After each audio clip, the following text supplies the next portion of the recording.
Estamos iniciando aqui. Eu não estou aparecendo na tela. Talvez as pessoas já estejam me ouvindo. Gabriela, está me ouvindo? Sim.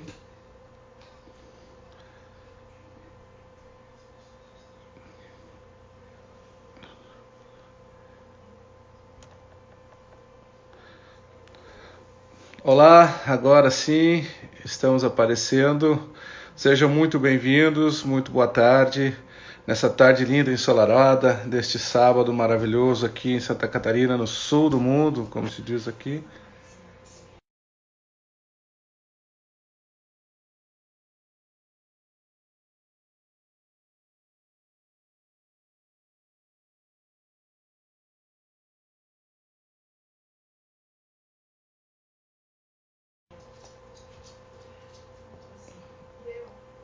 Sinalizem aí quem está conseguindo me ver, porque como diz o nosso convidado, nós somos imigrantes digitais.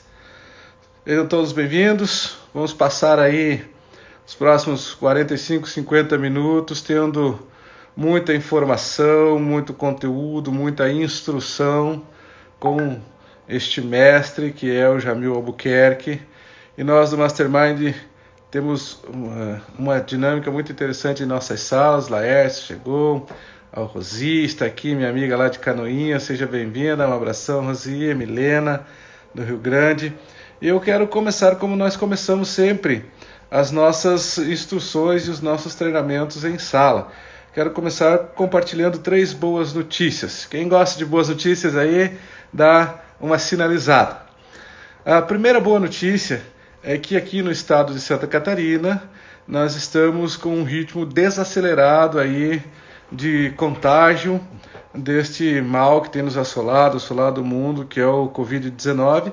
Nós somos um dos estados, talvez o estado do Brasil, que tem o menor índice de contágio aqui comunitário. Isso é uma excelente notícia.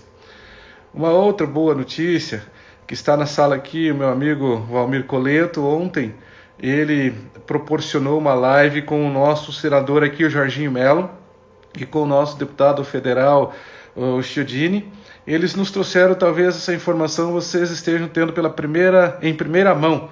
É que já foi aprovado um projeto do senador Jorginho Melo no Senado, e que já está com 100% de certeza de aprovação no Congresso Nacional, e que depois vai para a sanção do presidente Jair Bolsonaro, que é um projeto de uma linha de crédito para os micro e pequenos empresários, que é algo inédito e novo no Brasil, mais ou menos nos moldes do Pronaf, que é aquele crédito rural, e que os pequenos e médios empresários poderão solicitar esse crédito sem ter que dar a garantia real, que é um imóvel, que é um avalista, que isso é muito burocrático.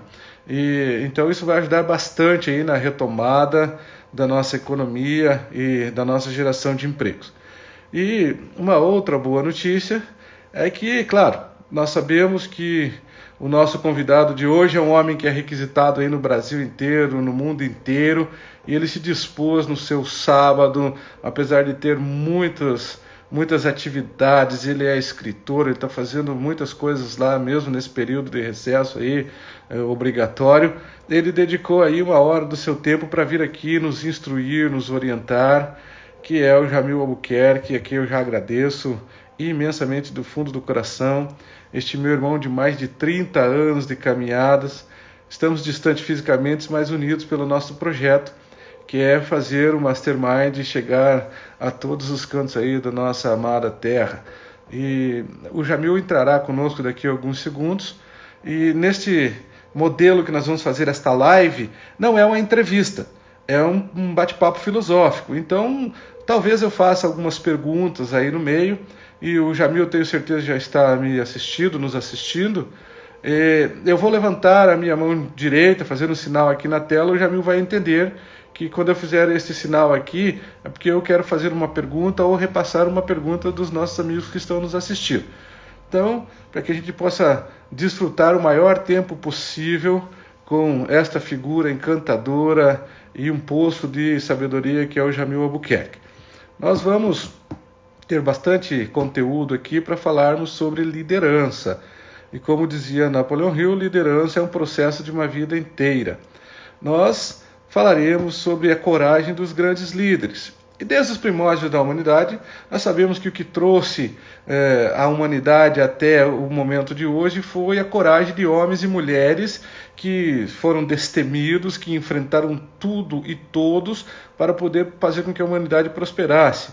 Se nós analisarmos aí, desde a época dos faraós, quando Moisés teve a coragem de enfrentar aquele reino dos faraós para levar o povo hebreu para libertar-se dos grilhões dos faraós, ele teve que ter muita coragem. Né? Aquele mongol que transformou a história do mundo como um grande conquistador, que foi o Gengis Khan, um homem de coragem. Podemos questionar os métodos, mas que ele tinha coragem, tinha. Trazendo aí para o momento mais atual, os Césares de Roma, que organizaram as cidades, organizaram os sistemas de governo, também foram homens que tiveram muita coragem. Para isso, no tempo mais moderno, Napoleão Bonaparte, esse homem estrategista que foi um grande líder. E aqui no Brasil, começamos desde o início com homens e mulheres com muita coragem. Aqui em Santa Catarina tivemos a heroína de dois mundos, né, que foi Anita Garibaldi. Tivemos o homem que teve a coragem de transformar a vida dos trabalhadores, que foi o Getúlio Vargas. Então, o Jamil vai comentar com muita profundidade, com muita cultura, com muita filosofia, a importância da coragem dos grandes líderes, porque nós estamos passando por um momento em que tudo que nós brasileiros vamos precisar é de coragem. Por isso, eu vou aqui chamar o Jamil para que ele entre na sala conosco. Eu confesso que tenho alguma dificuldade ainda aí com essa nova era digital aqui. E vamos procurar aqui o Jamil.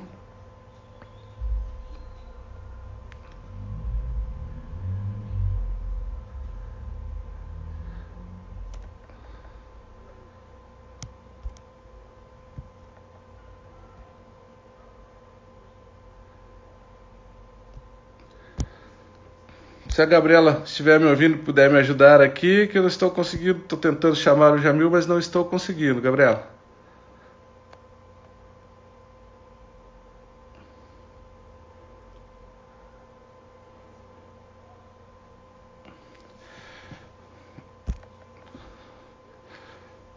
Jamil, talvez se você puder, eu não estou conseguindo aqui, se você puder, por gentileza, solicitar a participar aí, se você estiver me ouvindo, faz essa gentileza que aqui não estou conseguindo fazer a chamada para você.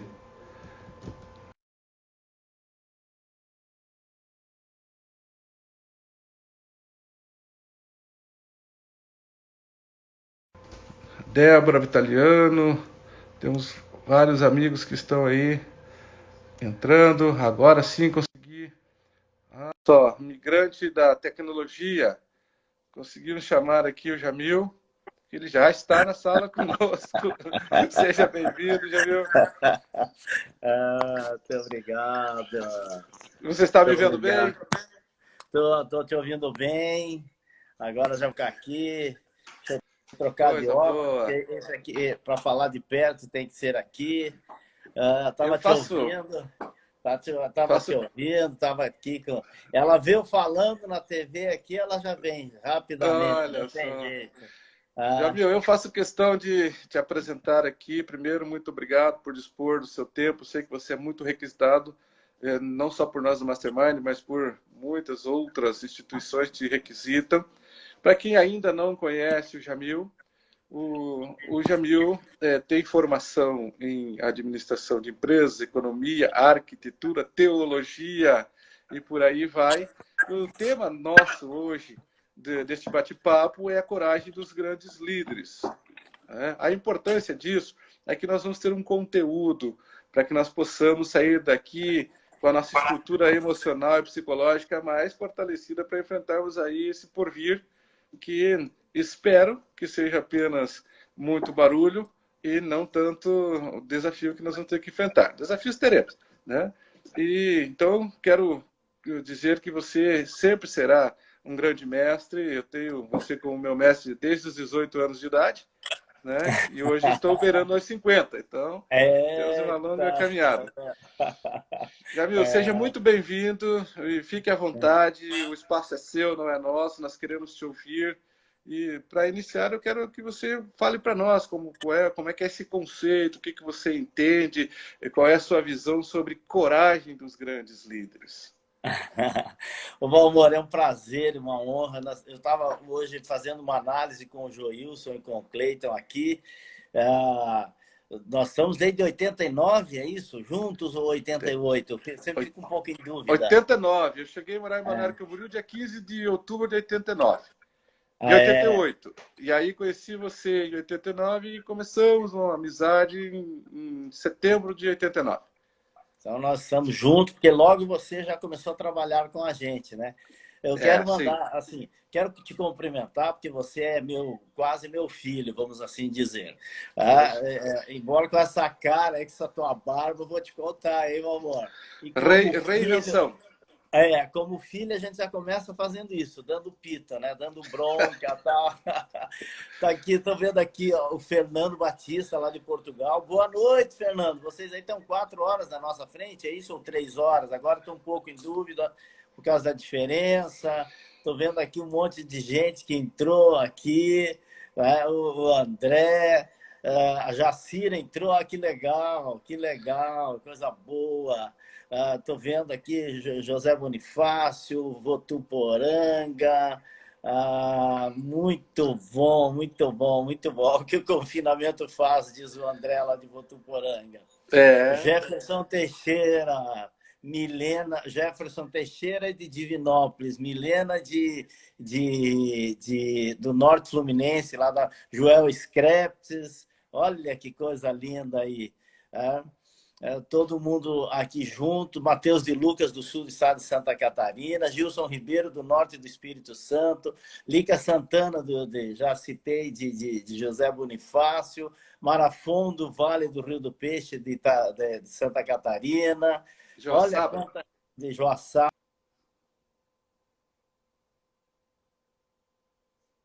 lá do Vale do Aço. E quem eu não citei, porque é muita gente, nós já estamos com 57 pessoas e não precisa muita gente para mudar o mundo. Nunca duvide Verdade. disso. Nunca duvide disso. Não precisa muitas pessoas para mudar o mundo. Nunca duvide de um pequeno grupo de pessoas que ordenadas, coordenadas, engajadas, orientadas e lideradas possam, de fato, mudar o mundo. Porque, de fato, foi só assim que o mundo mudou. De verdade, foi só desta maneira que o mundo mudou. Então, é importante você ter clareza disso. O grupo era pequeno, não importa. Jesus, com 12 pessoas, dividiu a história. Com 12 homens, 12 executivos, Sim. 12 postulados, 12 pilares, mudou a história do mundo. Então, pessoas ordenadas, lideradas, coordenadas, podem mudar a história do mundo. Jamil, Amor, e nós iniciamos o Mastermind com um pouco mais do que esse grupo de pessoas aí, né? a gente costumava brincar de dizer que lá em 92, 93, 94, cabia num carmanguia, né? É. Carmanguia, para quem não conhece, era um carro que cabia 2 pessoas. Gente, eu estou com o Valmor, que é um filho meu, filho no bom sentido, assim, é meu irmão, nós estamos há 32 anos, eu tenho 55, ele tem 30, já vai para quase 49. isso, 49, então eu não teria realmente idade para ser pai dele, mas estamos juntos há 30 e poucos anos, ele tem praticamente a mesma idade do meu filho, que tem 32 anos, de 87, o Jason é de outubro de 87, e o Jason tem você, o tiozão e tal. Então, nós temos uma relação muito grande. E isso é importante, 60 pessoas, nós estamos juntos aqui. Nós nunca Sim. podemos esquecer das nossas bases. Quem esquece dos seus amigos de infância, quem esquece lá da onde surgiu, ele perde a referência, ele perde o principal endereço na vida, que é o endereço de si mesmo. Quem perde o endereço de si mesmo fica como uma palha, um vento que vai circular, qualquer ventinho vai levar para lá, vai levar para cá e vai se perder. Então é importante, eu soube recentemente que o Neymar parece que tem um amigo de infância, quando ele vai, ele leva 2 ou 3 amigos lá da favela, lá tal, para que ele dizer, isso aqui é minha conexão com a infância. Então, nós nunca podemos perder as nossas raízes. Aqui em Ribeirão Preto, eu estou aqui há 20 e poucos anos, e a gente tem aqui cases de pessoas chegava final de semana, o Sócrates mandava buscar para passar o final de semana lá na Itália com ele, porque ele não queria se sentir longe de casa. Então, nós precisamos manter as nossas raízes, ter asas, mas ter raízes. Então, isso é fundamental. Você citou sobre a coragem dos grandes líderes, citou alguns líderes da história, a importância da liderança. Nós entendemos o que é coragem. Coragem é uma virtude que vem do coração, core, coração, agem, ação. É uma ação que vem do coração, ou seja, não é uma virtude que vem do cérebro, vem do coração. Então, todo ato de coragem é um ato que traz dentro dela um pouco de loucura e muito de esperança. Não existe ato de coragem que não tenha um pouco de loucura, que não comporte um pouco da loucura. É aquela história, aquela lenda que um trapezista foi ensinar um jovem trapezista para fazer, e aí, depois de muitos testes, aí tirava a rede. Ele disse, e agora? Vai sem a rede? E ele disse, eu estou com medo. Como é que eu faço para vencer o medo? E aí o velho trapezista disse, atire teu coração e jogue o resto do corpo atrás dele. Pronto. Isso é um ato de coragem. Claro que a gente tem que medir para que esse ato não seja um ato tresloucado de coragem, que tenha equilíbrio. E a palavra, você deu um nome belíssimo para o nosso bate-papo aqui, nosso café digital aqui, nossa roda de conversa digital e filosófica, que é nós conversarmos sobre 2 pilares, a liderança e a coragem. Líder quer dizer aquele que indica o caminho. Aquele que indica o caminho. Então, se você vai indicar o caminho, o vento vai ser mais forte na cara. Você vai levar muito mais pancada. Você vai sofrer muito mais. Mas vai ter a beleza de desfrutar da paisagem, em primeiro lugar, na primazia. Porque a liderança ela sempre nos recompensa pela dor que ela nos causa.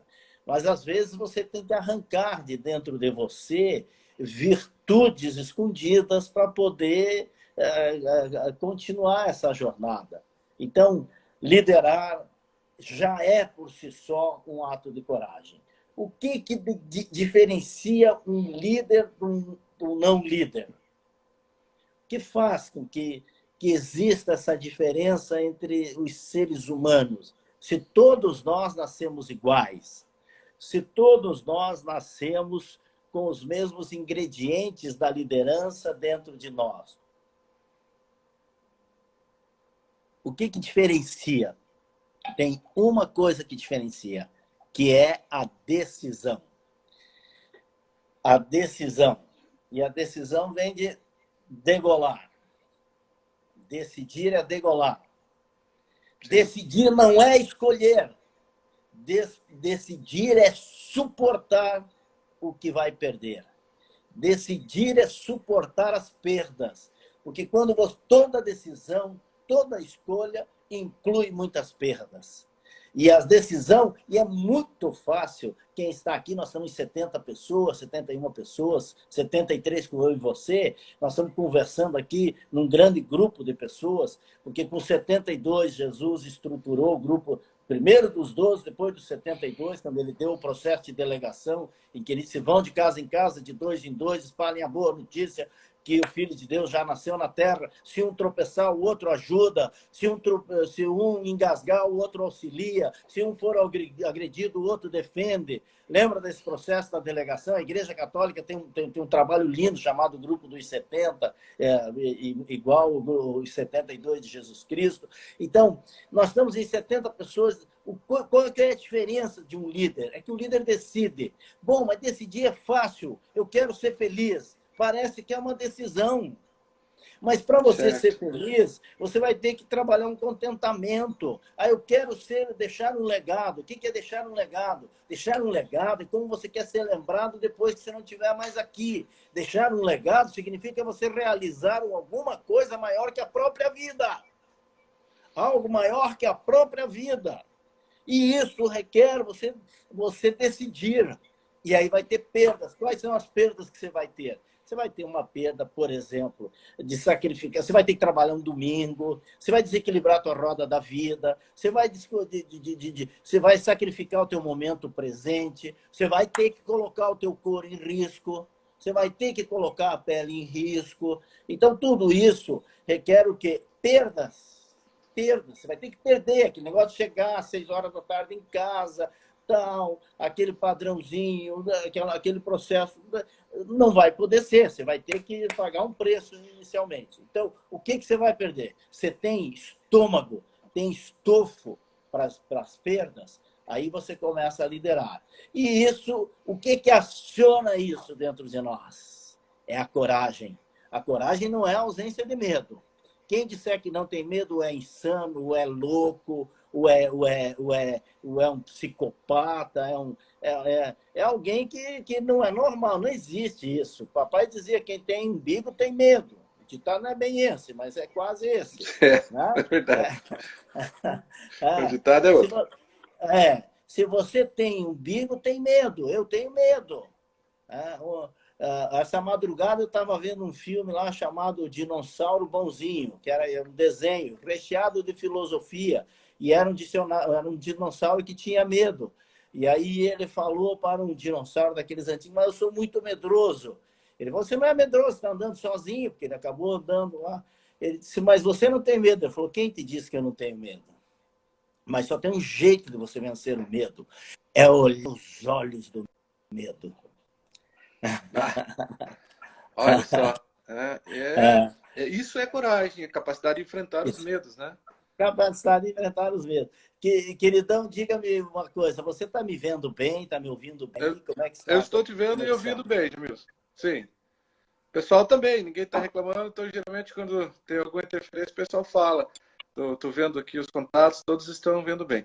Jamil, eu lembro, e eu conto isso nessa revista comemorativa aí do Mastermind, que saiu no ano passado, que é lindíssima, eu conto da decisão de vir para o Mastermind. Que quando você esteve na minha casa lá em Camboriú, né, eu tinha 2 crianças pequenas e nós estávamos passando por aquela crise da construção civil, trabalhávamos com arquitetura, e você falou, olha, eu vou para o interior de São Paulo, recomeçar um novo negócio, trabalhar com Mastermind, e gostaria que você pensasse em ir comigo. E eu lembro da minha resposta até hoje. Eu falei, Jamil, não sei exatamente o que é isso aí, mas se tu vai, eu também vou. Né? E eu lembro que uns 3 ou 4 meses depois eu estava chegando a Ribeirão Preto. Eu decidi. Eu decidi. Você sacrificou o presente, sacrificou o conforto e saiu junto com a gente para um projeto que nós tínhamos o projeto de trazer para o São Paulo. O que acontece na província dificilmente acontece na corte. Agora, o que acontece na corte facilmente acontece na província. Então, nós tínhamos que tirar de Santa Catarina e vir para o centro do país. É mais ou menos como você tem uma empresa de bairro e levar uma empresa para torná-la de centro. Você tem que ter um pouco de audácia. E a sorte premia os audaciosos. Nós fomos audaciosos. E de lá viemos para São Paulo, porque você precisa da economia de São Paulo para ser grande. Assim como precisa da economia dos Estados Unidos para ser grande. Se você quiser ter uma empresa com eco mundial, tem que ser forte nos Estados Unidos. Se quiser ter uma empresa com eco nacional, tem que ter força em São Paulo, tem que ter presença em São Paulo. Então, nós viemos para implantar, e daqui já estamos em 20 e poucos estados brasileiros, estamos com 8 franquias em Portugal, estamos já nos Estados Unidos, na língua portuguesa, né? Porque existe em torno de 1,5 milhão de brasileiros nos Estados Unidos. Não é por acaso que a Globo faz aquela festa lá, o Brazilian Day, lá, é porque realmente tem muito brasileiro lá. Com Então, certeza tudo isso absoluta. foram decisões que se tomaram. Eu quero pedir aqui, que eu já estou aprendendo a lidar com esse negócio aqui, ó. Vai lá no Opa! coraçãozinho, aperta, aperta, aperta, aperta no coraçãozinho, vai lá na flechinha, nós temos aí mais 40 minutos. Nós vamos começar a falar agora sobre liderança. Por coincidência, eu estava... manda lá naquela flechinha para no mínimo 5 pessoas, escreve o nome de 5 pessoas aí, convida o pessoal, porque nós vamos agora falar sobre liderança. Olha o livro que eu estou lendo aqui, ó. A Liderança Secreta de Hamilton, que foi um dos pais fundadores. Ele é em inglês. E aí eu estou fazendo aquele modelo de ler, traduzir, para tentar ir me familiarizando cada vez mais com esta língua, porque eu tenho tão pouco experiência, contato com esse idioma. Quer dizer, contato não, tenho bastante. Eu tenho muita dificuldade eu falo inglês tribal. Eu chego lá, quando eu vou falar, é quase como dizer assim, eu estar com fome, eu querer dormir. É mais ou menos assim o meu inglês, né? Você se vira muito na parte rudimentar. Então, eu estou lendo aqui e, por coincidência, lendo a história dos pais da pátria. E também tenho estudado bastante aí, ultimamente, né, os globalistas, os grandes poderes ocultos, tenho me dedicado. Esse aqui é sobre essas famílias poderosas, em especial a Bilderberg, né, que são essas pessoas que têm esses sonhos aí de fazer governos mundiais, de fazer governos centrais, ver como é que eles pensam, como é que eles agem. Eu fiz a minha especialização em liderança global na Universidade da Califórnia, foi sobre as faces visíveis e invisíveis do comando mundial. Então, tudo isso tem dedicado, e isso é liderança. E você fez aí um arrazoado histórico sobre os Césares, né? Isso, e nós devemos a nossa civilização deve a 4 grandes civilizações o que nós somos como planeta organizado. Nós devemos aos árabes que criaram a arquitetura, aos judeus que registraram, aos gregos que trouxeram o pensamento analítico e aos romanos que criaram as estradas e criaram o império. E eles tiveram, os romanos tiveram, segundo alguns historiadores, aí falam em torno de 2.800 anos de história. Roma tem mais ou menos Remo e Rômulo fundaram Roma por volta de 800 anos antes de Cristo. É mais ou menos, porque também nunca se consegue chegar a números muito absolutos, né? A cidade das 7 colinas. E foram anexando as outras colinas, que eram as tribos, eles foram anexando e gostaram daquele negócio, criaram uma estrutura e formaram uma civilização milenar, que é a cidade eterna, que é Roma. E eles tiveram, dos Césares, né, eles tiveram república, eles chegaram a experimentar um pouco da realeza, houve uma monarquia, embora muita gente diz Roma nunca teve reinado, mas eles experimentaram, só que eles mudavam o nome, né? Depois eles tiveram a república, propriamente dita, que chegou a durar 100 e poucos anos, e tiveram o maior tempo deles, foram de consulado, até que no ano 30, por volta do ano 30 antes de Cristo, 50 talvez, alguns historiadores, é uma data ali entre 20 e 30 anos ali, que sempre existe um gap quando você vai pesquisar na história, mas em torno de 50 anos antes de Cristo, Júlio César formou com o triunvirato lá, o primeiro triunvirato, que eram os consulados, né? Ele, o Crasso e o Pompeu, formaram o primeiro triunvirato da história, que depois isso acabou transformando-se numa expressão muito conhecida, que é o triunvirato, Tríplice Aliança, mas o primeiro foi Júlio César, Crasso e Pompeu. E aí, que foi um modelo de organização, de aliança, né? Um mastermind, uma mente maestra para governar, e eles disseram assim, fazer uma transição civilizatória. E o Crasso acreditou demais no Júlio César e esqueceu que César era um guerreiro. Por isso que tem aquela expressão, um erro crasso, né? Porque ele foi ingênuo. Sempre que se comete um erro ingênuo, esse é um erro crasso. traço, que a ingenuidade custou a ele a estrutura do poder, né? Então, Júlio César era um guerreiro, foi ele que fundou tudo do império depois de Júlio César. Depois de Júlio César é que surgiu o Império Romano. Antes não existia Império Romano. Existia a República, existia o consulado, existiam sim as monarquias, mas eles tinham outro nome, que eles não gostavam do nome de rei. E depois, então, tiveram duas grandes épocas, né, que eles chamaram o Alto Império e o Baixo Império. Tiveram muitas dinastias, o que não deixa de ser um reinado, né? Porque Claro. Augusto era filho adotivo. O segundo imperador, Augusto, era filho adotivo de Júlio César. Né? O Marco Aurélio era sobrinho. Então, era uma linhagem, né? Tinha dinastias. Né? Um dia estávamos conversando, o Ricardo Amorim, que é um economista bem conhecido no Brasil, e o Gustavo Bosetti, e eu perguntei a ele, na tua opinião, quem foram os maiores Césares? E ele localizou sempre nos primeiros 12 Césares. Eu localizo 3 ou 4 grandes Césares. Primeiro, o próprio Júlio César, que fundou o Império. E depois Augusto, que foi quem organizou o Império. Uma coisa é você dizer que vai fazer, outra coisa é você estruturar. Sim. Que organizou o Império. Depois o Marco Aurélio, que eu citei esses dias aí numa live, por ser de uma escola de filosofia chamada Estoicismo, junto com Sêneca, tal, os estoicos. Júlio César era um homem que ele estruturou o conceito de justiça. Ele queria ser o novo Salomão.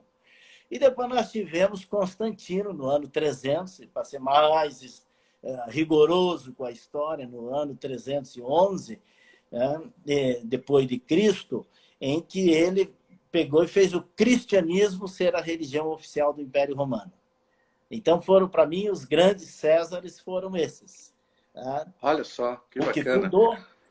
O que fundou, que foi Júlio César, o que organizou, que foi Augusto, e o que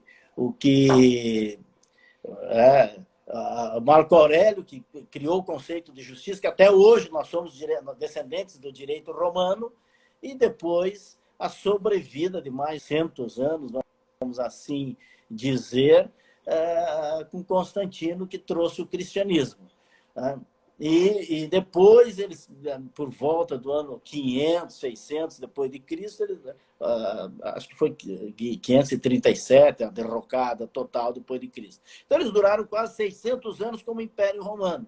Aí eles tiveram a grande matada de charada de transformar o braço deles na Igreja Católica. Na Igreja Católica. E a Igreja Católica, quando ele ganhou quando ele ganhou a guerra, que ele prometeu aos miseráveis cristãos, dizendo, se eu ganhar a guerra aliado ao Deus de vocês, que vocês dizem que o Deus de vocês é poderoso, o meu exército é um exército de fracos, e o exército do imperador é o exército da guarda pretoriana, o exército pretoriano, o exército de elite. Se nós ganharmos, eu faço a cruz tomar o lugar da águia. E aí ele foi ferido, começou aí, estava quase entre a vida e a morte, e aí quando ele estava quase morrendo, ele chamou os presbíteros da igreja cristã e disse, vocês são um bando de mentirosos, porque vocês disseram que o Senhor da guerra era o Senhor de vocês, o Deus de vocês era o Deus da guerra, era o mais que vencedor, e vocês mentiram para mim, vocês não passam de uma religião de fanáticos, de loucos, de mentirosos, e começou a delirar. E aí eles passaram a noite orando em volta dele, orando, e ele pegou no sono, delirando, ofendendo.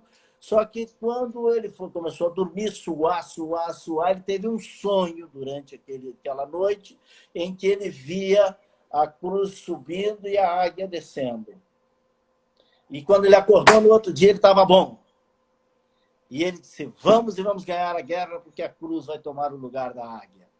E aí foram e ganharam a guerra. E ele cumpriu a promessa dele. Ele implantou o cristianismo. Só que aí logo depois ele se viu com um grande problema. Qual era o grande problema? Roma era acostumada a ganhar, a subjugar as nações, a subjugar com a espada, degolando, matando na força da baioneta. E agora o Deus do Império Romano era um Deus que era meio hippie, para dizer assim uma linguagem nossa. Ele era paz e amor. Ele dizia, ame os seus inimigos, perdoe 500 vezes por dia, 7 vezes 7, que dá 70 vezes 7, 490 vezes por dia. E aí, como é que o homem agora ia fazer um império, ser um império, se não podia mais usar a espada, se não podia mais degolar, se não podia mais subjugar? Ele se viu com um baita de um pepinão na mão. Mas aí ele organizou, começou a estudar aquela religião e descobriu dentro dela uma questão chamada descendência, em que os reis eram ungidos. E aí ele procurou todos os grandes da Europa e dizia assim, o negócio é o seguinte, se você aderir à minha religião, a religião do império, você não vai mais precisar matar para poder manter o teu reino.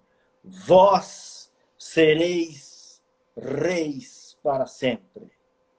Aí as pessoas dizem, uau! Quer dizer que para manter aqui, porque naquela época todo dono de terra, todo senhor feudal, ele tinha lá uma terra à vontade, tinha um reino. Tem país lá na Europa, até hoje, lá, que Mônaco tem 23 mil habitantes, tem um outro ali dentro da Itália, que esqueci o nome ali, eu tive lá, tem 27 mil habitantes, tem um shopping na cidade, um castelo e é um país.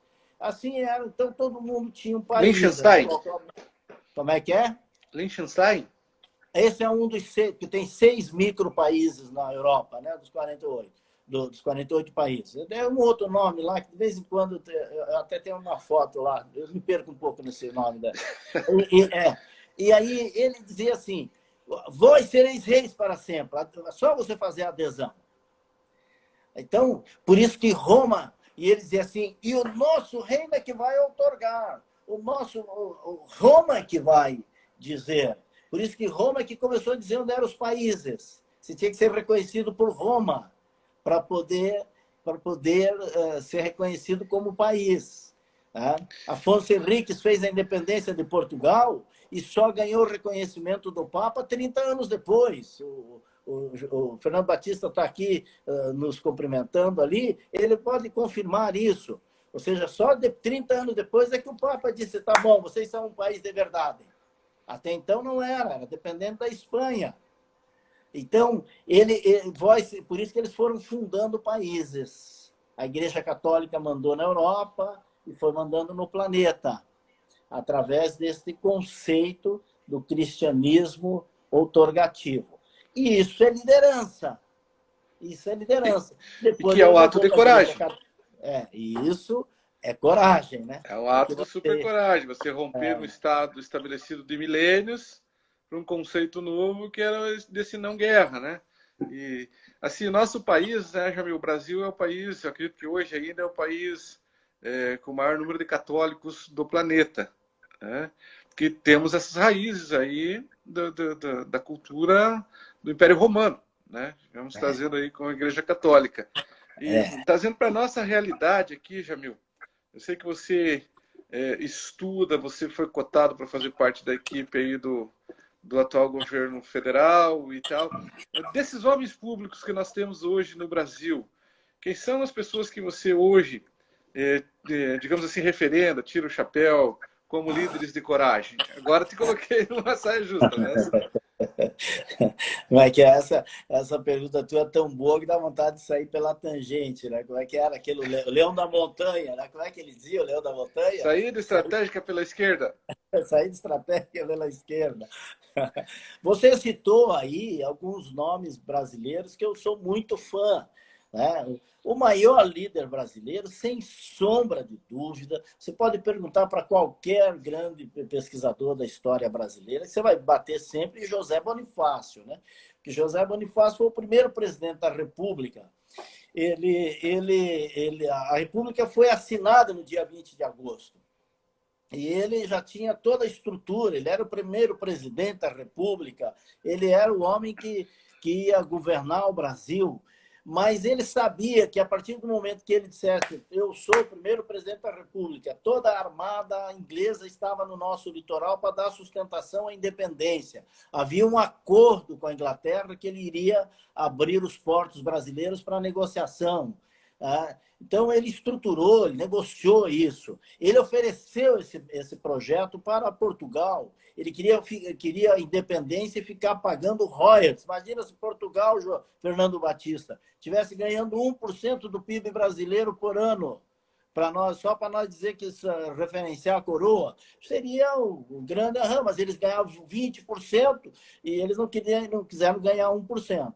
Né? Por isso que eles diziam, calma que o Brasil é nosso, calma que o Brasil é nosso, e perderam o Brasil porque não souberam negociar. Agora, esta negociação deu a independência, mas ele percebeu, espera, Portugal não é um paísinho qualquer. Portugal já tinha expulsado lá do Maranhão os franceses, já tinha expulsado os holandeses lá do Pernambuco, já tinha expulsado os espanhóis aqui do sul do Brasil, encurralado lá no Uruguai, já tinha expulsado os espanhóis lá aqui no Paraguai ali, para definir nosso espaço. Ele sabia que ia fragmentar o Brasil num monte de republiquetas iguais às suas americanas. Então, o que ele fez? Ele negociou com o príncipe regente e disse, se tu quiseres, tu assume e eu abro mão. Por isso que quando ele leu aquela cartinha lá, que a gente diz que ele puxou a espadinha e disse, independência ou morte, a gente pensa, né? A história não conta o teor verdadeiro da carta, né? O teor, a carta que não era oficial era essa, diz, meu amigo, a independência está feita, se você quiser tu vem para cá, nós te fazemos imperador, se tu não quiser pega um barquinho ali em Santos e vai porque você vai ser preso, porque naquela época era assim, se depunha mandatários com a força do exército. Então, ele abriu mão de ser o primeiro presidente da República do Brasil, já nascia como república, ele abriu mão disso tudo, por isso que aquela frase extraordinária dele, né? Eu abro mão da presidência para entrar para a história. Saio da presidência para entrar na história. Depois foi usado um pouquinho diferente por Getúlio Vargas, mas sim, ele foi... eu saio da presidência para entrar, saio da República para entrar na história. Então, ele foi o maior e foi, de fato, o primeiro presidente da República. Depois nós tivemos o Dom Pedro I, que aceitou a incumbência, né? E isso manteve unido todo o território brasileiro. Depois nós tivemos até o próprio o segundo monarca, que tece em si muitos bons comentários sobre a vida dele. Mas quando vem para a República, nós temos que citar alguns grandes. E é claro que entre os grandes nós temos que citar aí Getúlio Vargas, que foi o que tu citou, né? Getúlio Vargas foi o homem que criou a CLT, estruturou a força trabalhadora. A partir de Getúlio Vargas nós deixamos de ser um fazendão e passamos a ser um país com organização industrial, né? E depois então o Getúlio Vargas, que mudou a estrutura do Brasil, né? Ele criou uma outra natureza de governo, né? Então, saiu lá do Rio Grande do Sul, criou uma outra natureza de governo, não era só mais um modelo de governo. E depois nós tivemos o Juscelino Kubitschek, né? que foi o homem que disse, o Brasil tem 8.000 quilômetros de litoral, mas o Brasil não é só litoral. E aí levou o Brasil para o oeste, plantando a capital lá no meio, no Planalto Central do Brasil, lá naquele altiplano central do Brasil, e levou todo o desenvolvimento para lá. Depois, quando nós viemos para aqui, nós tivemos alguns homens que foram. O Emílio Garrastazu Médici é um presidente que eu respeito demais. Ele foi o que criou o que nós conhecemos aí como o milagre brasileiro, né? E o Ernest Geisel, que foi o único presidente evangélico do Brasil, foi Geisel. Ele disse, não, nós precisamos devolver a República para os civis, e aí ele fez a transição com o João Figueiredo. E na atualidade, nós temos aí alguns homens muito sérios tocando o Brasil, entre eles, eu reputo como o próprio presidente da República, que é um homem que é um guerreiro e é um diplomata ao mesmo tempo.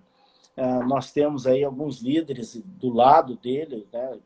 Dá para citar sem sombra de dúvida o ministro da Justiça e da Economia, que são homens muito sérios, e os pensadores do gabinete lá, que são muito estratégicos, em especial o CEO do Brasil lá, que é o Braga Neto, né? Que é um homem fenomenal, que tem uma estrutura de Brasil, que conhece o que são as grandes calhas, as grandes fontes de energia, que sabe como é que se sustenta uma nação, como é que você faz governo macro. E você pode ver que ele não se assusta com assombração errada, ele não faz pronunciamento em público, ele toma decisões com o pêndulo de Amós. Então, nós estamos com bons pensadores e bons homens públicos no Brasil. Eu estou bastante esperançoso, mesmo passando por uma guerra como essa, né? Um momento na história do planeta em que todas as nações e todos os líderes estão tendo que lidar com o inimigo oculto, o inimigo invisível, que ninguém está sabendo 100% como lidar com ele, né? Mas o que vai determinar aí o êxito sobre este inimigo é a coragem dos líderes em decidirem. É a coragem, então, depois... Eu costumo dizer nas minhas salas mastermind que a diferença entre líder e não líder é que líder decide. E uma vez decidido, por um curto ou longo período de tempo, o líder fica refém da sua decisão, estando ela certa ou não. Se está certa, se celebra, se não estiver, se corrige, mas tem que decidir. Assim, tomar decisão assim. Se você tomar uma decisão certa no momento errado, você vai ter grandes problemas. Se você tomar uma decisão errada no momento certo, você também terá grandes problemas. Eu quero saudar aqui, estou vendo o Candeloro aqui, o Robson. Ô, Candeloro, eu escutei a tua coluna hoje pela manhã, adorei, viu? Adorei. Estou vendo aqui, Rafael Medeiros estão aqui junto com a gente. Olha só, muito bom. O bom de quando você está falando, e dá para ver quem é que está aqui falando, sim, hein? Sim. Elas estão ficando bom nisso. André Soares, coragem, ausência do medo. Coragem não é ausência do medo. Acho que está faltando ali um não ali antes. Quem tem umbigo tem medo, né? Coragem é fazer o que tem que ser feito mesmo com medo. Então, se você toma uma decisão certa no momento errado, vai ter problemas. Se você toma uma decisão errada no momento certo, vai ter problema também. Se você toma uma decisão certa no momento certo, aí você vai ter frutos doces, de raiz doce, aí a vida, você diz, puxa vida, como foi bom ter tomado aquela decisão. Aí tem uma lenda que diz que uma vez um jovem executivo foi escolhido com 1 ano de antecedência para substituir um executivo, que as grandes corporações fazem essa transição com um tempo maior, né? Eles fazem tutoria. E aí, que foi o caso do Jack Welch, que 2 anos antes já se sabia quem iria sucedê-lo na GE, né? Então, que foi quem criou esse conceito de mentoria no mundo empresarial, aí foi o Jack Welch. Se você não sabe quem foi o CEO do século XX, faleceu agora, faz 1 mês atrás, eu penso, que o Jack Welch faleceu. Diz que uma vez um grande executivo foi anunciado com 1 ano de antecedência a sua substituição por um outro executivo. Esse executivo que foi escolhido, ele ficou muito ansioso e aí terminou no final da tarde, ele subiu lá no andar do executivo e olá, tudo bem? Estou muito feliz, mas eu quero saber como eu posso fazer para ter uma história tão grande quanto a do senhor, porque a sua liderança aqui é épica. Como é que eu posso ser, no mínimo, próximo do senhor? E aí o executivo sênior, que ia se aposentar no ano seguinte, ele diz que lá nos Estados Unidos, aos 72 anos, você tem a aposentadoria compulsória, obrigatória, né? Com 72 anos. E aí ele disse assim, olha, você terá uma carreira épica como a minha, dita por você, se você tomar decisões certas. E ele falou, mas como é que eu vou saber, como é que eu faço para tomar decisões certas? Tomando decisões erradas. Ou seja, a experiência, a matéria-prima da experiência é tomar decisões. Você vai, não tem jeito. Você tem que ir decidindo, você tem que ter coragem de decidir. Decida, tenha coragem de decidir. Porque quando você toma uma decisão, traz uma paz interior, né? A paz das decisões tomadas. Dá uma paz para o ser humano muito grande. Você sabe que aquilo vai... Agora já estamos caminhando, né? Agora eu sei como vai ser. Né? Então, a paz das decisões tomadas. É aquela frase que você utiliza bastante, né? A coragem deve originar-se da alma. Que vem do coração, né, Corey? É a ação do coração. Jamil, nós estamos aí para 5 minutos finais. Eu costumo encerrar quando eu sou o fomentador da live, mas hoje eu quero que você encerre. E eu vou te fazer um pedido especial. Nós estamos falando aí sobre a coragem dos grandes líderes.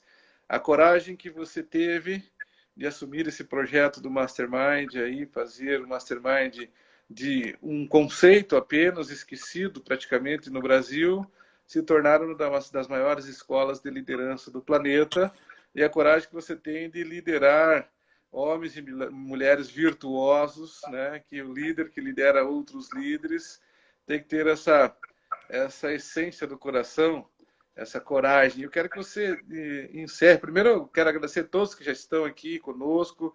E eu quero te pedir, em especial, que você encerre falando. Né? E te agradecer, claro, do fundo do coração. Estou com saudade. Temos que nos ver logo aí que acabar todo esse momento, né? Você e toda a família. Eu quero que você termine contando aquela história do Ouspensky, do neto do Ouspensky. Né? Você lembra dessa história? Lembro lembro. Primeiro que estar com você é sempre muito bom. Eu sinto como se estivesse com alguém. Eu estive em momentos cruciais da tua vida e da vida da tua família. Você esteve nos momentos cruciais da minha vida, da vida da minha família. Então, nós dois verdadeiramente somos familiares, né? Nós dois sabemos o que é uma jornada junto. Nós somos companheiros de um destino, não somos companheiros de uma viagem, né? Estamos andando aí há 30 e poucos anos e devemos andar aí pelo menos mais uns 50, 60 anos juntos aí, porque eu tenho certeza que nós vamos longe na estrada da vida aqui na Terra e depois, né, nós somos peregrinos aqui, mas vamos continuar, porque a morte é a forma plena de existência divina, né? Então, quando a gente faz o parto reverso. E aquele momento do Ouspensky, que é um diálogo muito bonito, em que o neto estava conversando com o avô e ele estava um pouco cabisbaixo. E aí o avô olhou o neto e disse, meu neto, o que você está assim entristecido? O que está acontecendo? E ele disse, vovô, eu estou aqui fazendo uma reflexão sobre a vida. E Ouspensky, puxa, né? que bom, né? Que meu neto está no caminho certo, que é o questionamento, porque o questionamento é a hora de você saber onde é que está a consciência dentro da sua mente. É só através dessas perguntas profundas e filosóficas é que a gente vai encontrando, porque nós não sabemos aonde nasce a vontade, nós não sabemos aonde mora a consciência dentro do cérebro, nós intuímos de alguma maneira, você falou da alma, a gente intui que a alma mora dentro do coração, porque o coração é a sede dos sentimentos e a alma é a ligação entre a matéria e o espírito, a triunidade do homem.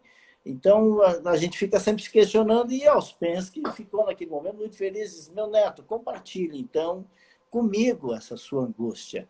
E o neto falou assim, vovô, eu estou aqui vou trazer para uma linguagem mais contemporânea, que, nossa, estou aqui falando no telefone com o Valmor a 1.000 quilômetros de distância, 950 quilômetros de distância que nós estamos.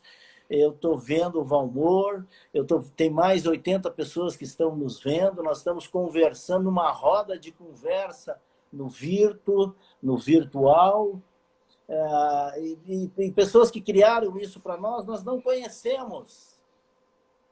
Esse óculos que eu estou usando aqui, eu não conheço quem fez para mim. Essa roupa que eu estou usando aqui, tão bonita, tão charmosa, simpática, casual, fizeram com tanto carinho, e eu não sei quem foi que fez. Eu nunca vou poder agradecer a essas pessoas por terem feito com tanto carinho as coisas para eu poder usar e desfrutar da vida enquanto caminho. Vovô, como é que eu vou fazer para poder pagar a minha dívida com a existência, vovô? E aí, Auspensky deu a ele a resposta mais filosófica que poderia ter. Ele disse: meu neto, dê o seu melhor para a vida. Dê o teu melhor para a vida.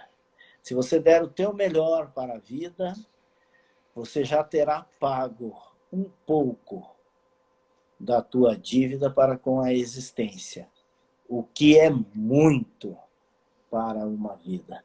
Então, nós estamos aqui nesta roda de conversa, nesse entardecer de sábado, fazendo reflexões sobre o ato de decidir, a coragem de agir, de indicar o caminho e de entender que nós chegamos aqui não foi por acaso, foi porque homens e mulheres dotados de fibra, dotados de coragem, dotados de audácia, tomaram decisões que nos trouxeram até aqui. Muito obrigado. Obrigado a você, meu irmão. E nós não conhecemos o futuro, mas temos certeza de que com a coragem de enfrentar o presente, nós podemos alterar o futuro. Fé em Deus e esperança na ciência. Essa frase eu vi de você lá no início. É com essa frase que eu me despeço de todos os masterminds, dos amigos que estão aqui. Lembre-se, coragem para enfrentar o futuro. Fé em Deus e esperança na ciência. Muito obrigado a todos. Nos vemos aí no futuro próximo. Um grande abraço. Tá. Fiquem com Deus. Ela fica dormindo no meu colo o tempo inteiro. Ó, o tempo inteiro no colo. Salva essa live aí, Valmor. Não sei se tu sabe salvar aí. Eu não sei, mas sei quem sabe.